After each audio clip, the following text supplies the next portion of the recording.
Because আমি এখন কথা বলবো সালমান শাহর দীর্ঘদিনের খুব কাছের বন্ধু, আমাদের মহানায়ক সালমান শাহর খুব কাছের বন্ধু শুভ জাফর ভাইয়ের সাথে। আসসালামু আলাইকুম। ওয়ালাইকুম আসসালাম। ভাই কেমন আছেন?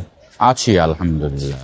শুভ জাফর ভাই, আপনি দীর্ঘদিন যাবৎ সালমান শাহ হত্যা মামলার যে বিচারাধীন যে মামলাটি, সেটা নিয়ে দীর্ঘদিন যাবৎ সালমান শাহ ভক্তদের যে আন্দোলন ছিল সেখানে আপনি যুক্ত ছিলেন। সর্বশেষ এই হত্যা মামলার যে তদন্ত প্রতিবেদন, সেটি মে মাসের 14 তারিখ পর্যন্ত পিছিয়ে দেওয়া হয়েছে বা মানে ডেট দেওয়া হয়েছে। এটা নিয়ে আপনার কি বক্তব্য? এখানে তো ডেট এই নিয়ে অনেকগুলো দেয়া হলো, তো এখন আবার 14 তারিখে ডেট দিয়েছে। এটা প্রথমে রমনা থানার আন্ডারে ছিল, এখন সিআইডি তে যাওয়া হচ্ছে। এখন ডেটের পর ডেট দিচ্ছে, তদন্ত রিপোর্ট তো জমা দিচ্ছে না।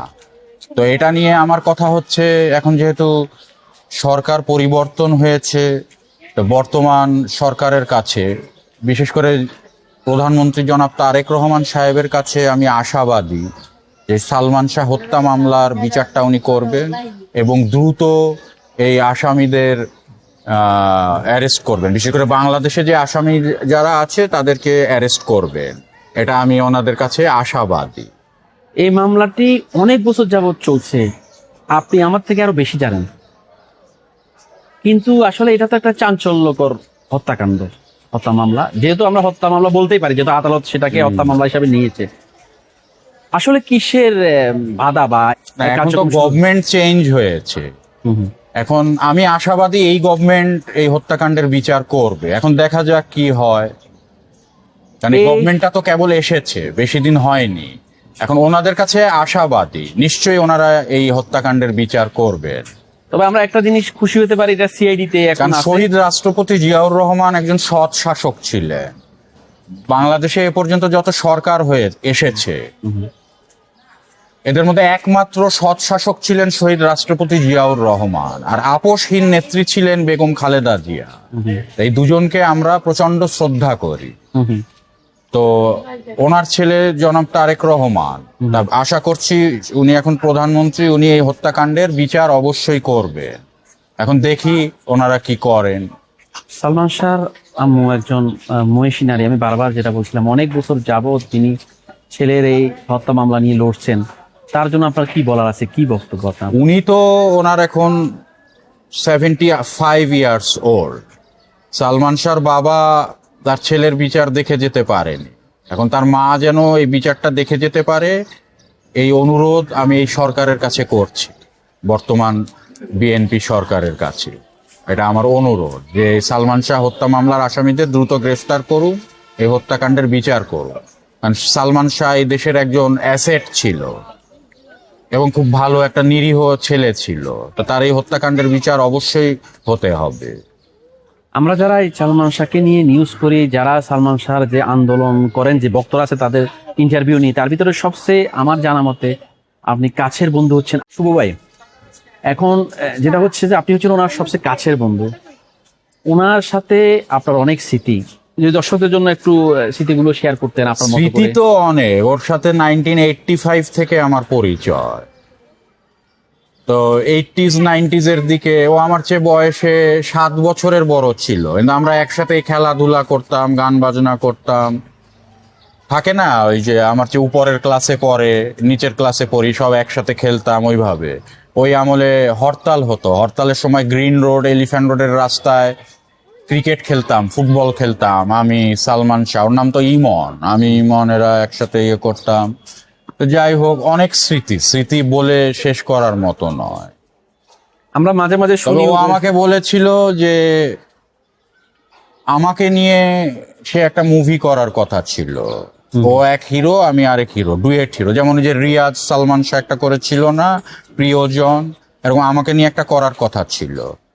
তো যেহেতু ওটা হয়নি, ও হত্যা হয়ে গেল, তো এটা হয়নি, এই জন্য আমি আর সিনেমায় আর অভিনয় করিনি, হিরো হইনি। অনেক প্রোডাকশন আমাকে ডেকেছিল, ওই সময় আমার চেহারা সুন্দর ছিল, এখন বিধ্বস্ত চেহারা, ওই সময় সুন্দর ছিল, কিন্তু অনেক প্রোডাকশন আমাকে ব্রেক দিতে চেয়েছিল, হিরো বানিয়েছে, আমি হইনি। ওই আক্ষেপে যে সালমান শাহর সাথে আমার তো সিনেমাটা করা হয়নি, আমি সিনেমা করব না। তবে চলচ্চিত্রের বিভিন্ন কাজকর্মের সাথে জড়িত ছিলাম। মানে এফডিসি যেতাম, আড্ডা দিতাম, মানুষের সাথে চলতাম ফিরতাম।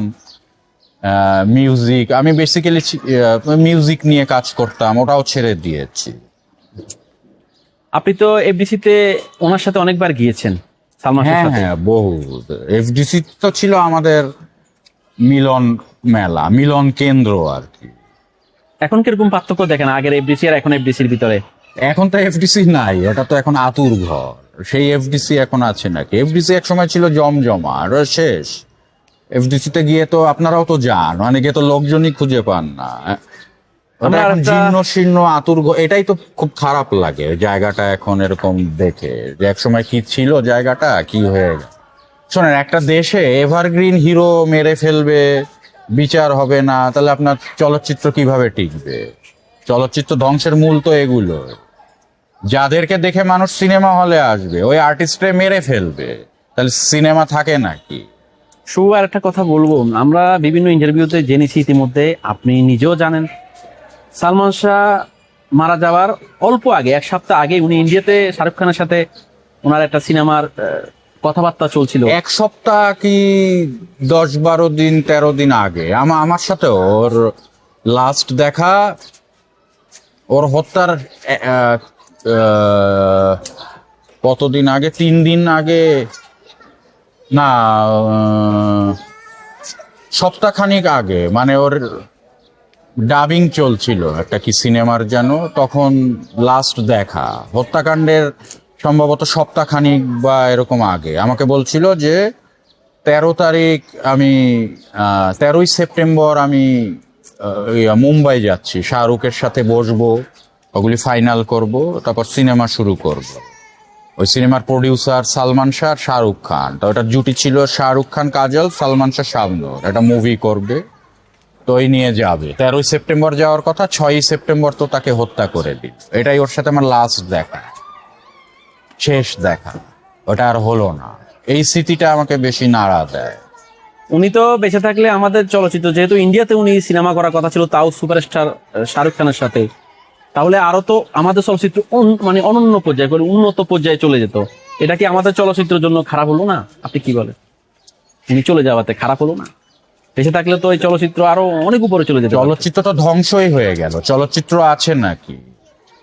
আপনি একটা দেশের এভারগ্রিন হিরোকে মেরে ফেলে দিলে ওই চলচ্চিত্র ঠিক টিকে? মাঝখানে জোড়া তালি দিয়ে কিছুদিন চালাইছে, আস্তে আস্তে ধ্বংস হয়ে গেছে। এগুলি আল্লাহর একটা অভিশাপ আছে না? আপনি একটা নিরীহ মানুষকে মেরে ফেলবেন, এটার বিচার হবে না, তা ওই ফিল্ম ইন্ডাস্ট্রি থাকবে নাকি? আল্লাহ ছাড় দেন কিন্তু ছেড়ে দেন না। বাংলা চলচ্চিত্র ধ্বংস, শেষ। সালমান শাহ হত্যা মামলা আন্দোলনে ভক্তদের যেরকম অংশগ্রহণ দেখছি, কিন্তু ওনাদের কো আর্টিস্টদের সেরকম অংশগ্রহণ দেখছি না। এটা কেন, আপনার কি মনে হয়? কো আর্টিস্টরা হয়তো তাদের সালমান শাহকে নিয়ে মাথা ব্যথা নাই, কেন আমার ছোটবেলার বন্ধু, আমি ওর জন্য আমার মন কাঁদে সব সময়, ওকে সব সময় মিস করি। কো আর্টিস্টরা হয়তো তাদের ভিতর সেটা হয় না, সেই অনুভূতিটা নাই। হ্যাঁ, মান্না সাহেব একটা কথা বলতেন, অনেক ইন্টারভিউতেও বলেছে, যে ফিল্ম ইন্ডাস্ট্রি এমন একটা জায়গা, এখানে কেউ কারোর বন্ধু নয়, সবাই স্বার্থপর, নিজের স্বার্থ ছাড়া কেউ কিছু বোঝে না। কথাটা সত্য। আর সালমান শাহ ছিল আমার ছোটবেলার বন্ধু, ওর প্রতি আমার যে ফিলিংস, আমাদের বন্ধু বান্ধবদের যে ফিলিংস, সেটা তো ওই কো আর্টিস্টদের থাকবে না। কো আর্টিস্টরা হচ্ছে প্রফেশনাল, আমরা তো প্রফেশনাল না, আমরা রিয়েল ফ্রেন্ড ছিলাম। শুভ জাফর ভাই, আমরা আশা করবো 14 তারিখ একটা ভালো কিছু হবে। আপনাকে ধন্যবাদ, আপনি ভালো ইনশাআল্লাহ। থাকবেন। আসসালামু আলাইকুম। ওয়ালাইকুম আসসালাম। ভালো লাগলে লাইক কমেন্ট করে আপনার মতামত দিন। সাথে থাকার জন্য সাবস্ক্রাইব করুন এবং বেল বাটনটিতে ক্লিক করুন।